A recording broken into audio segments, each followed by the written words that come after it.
matuto tayo magpasalamat dahil sa pag-ibig ng Panginoon na kanyang binigay ang kanyang bugtong mana para tayo maligtas sa ating kasalanan. Tanggapin niyo ang pangako ito ng kaligtasan sa pangalan ng Ama, ng Anak at ng Espiritu Santo. Amen. Maaari na po kayong tumayo. Mabalik po sa inyo po.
Isa sa mga pamahayagan ito ng hapunan ay paglilingkod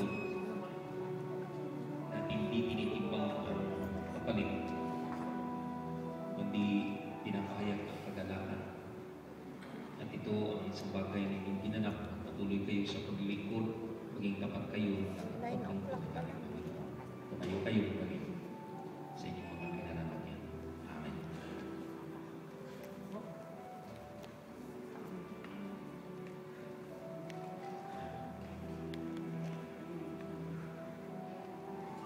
Tumayo po tayong lahat sa panalangin ng pagsasalamat. At ngayon, inihahandog namin sa iyo, Panginoon, ang aming mga sarili, ang aming kaluluwa at katawan, upang maging banal at buhay na hangin sa iyo. Nagpapakumbabang sinasama namin sa iyo na kaming lahat na nakakabahagi sa inyong banal na mundo. Ang mga apos-apos nawa ng iyong biyaya, ang kalangit na pagpapala. At bagaman kami hindi karapat-dapat dahil sa aming banal kasalanan, na magandog sa iyo ng dalawang bahagi.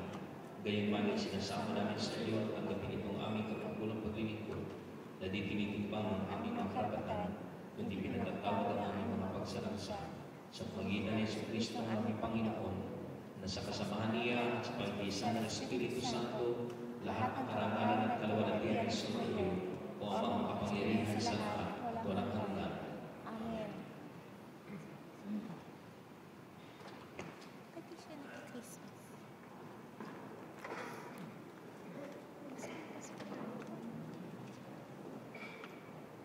Pili tayo ng tayong para sa awit ng pagtatalaga at pagpapasalamat. Great is thy faithfulness. Thank you.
na kami, Panginoon Diyos, upang ang bawat hinaing, bawat dalangin aming banal ay maging karapat-dapat sa iyo. At dahil dito, Panginoon, narito ang iyong mga anak na nagpapakumbaba, kumikilala na wala po silang lakas liban sa iyo, na wala po silang magagawa maliban na ikaw po ang siyang magpahayag at magmula. Narito po kanilang kalagayan na kanilang pong itinataas. Ano man ito, Panginoon Diyos, gaano man kalalim ito, gaano man kahirap ito, gaano man, Panginoon, kasalimuhan ito.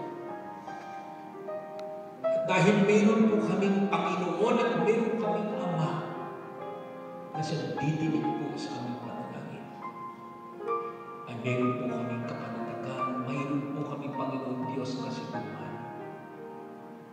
Dahil ikaw nangako sa amin na hindi mo kami iwan o pabayaan. Narito po yung mga anak, iba't ibang karanasan, iba't ibang kalagayan ng buhay. Nais po nila, Panginoon, sa sandaling ito'y mahawakan po sila, maipon po sila, na maahap po sila, Panginoon, sa pamamagitan ng iyong presensya. Lalo pat ang mga panalangin, ano man ito, Panginoon Diyos, ay magkakaroon ng katagumpayan at magkakaroon ng kasalukuyan. Dalangin ko, Panginoon, na sila iyong bibigkisin, iyong pong patatatagin sa pagitan ng iyong mga probisyon sa buhay, sa pagitan ng iyong pagpapahayaw ng iyong presensya sa araw-araw. Narito, Panginoon, naman nagpapasalamat dahil sa anibersaryo ng kasal, dahil sa kaarawan na dumating. Pagpalain mo po sila. Dagdagan ng buhay, ayaw buling, Panginoon Diyos, pagsasamahan. Narito rin ang mga anak na humingi ng tulong sa iyo, Panginoon Diyos, sa kanilang mga plano, sa kanilang mga nais na mangyari at magawa para sa pamilya, para sa kanilang buhay, sa mga hanap buhay, Panginoon Diyos, na kanilang ginagawa.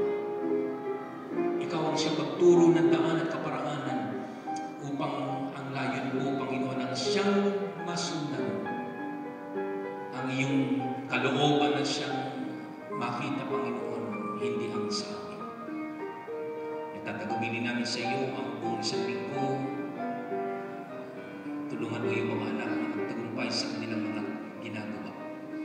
At sa paghahanda po namin sa Kapaskuhan ito, naway magkaroon ito ng kahulugan sa amin.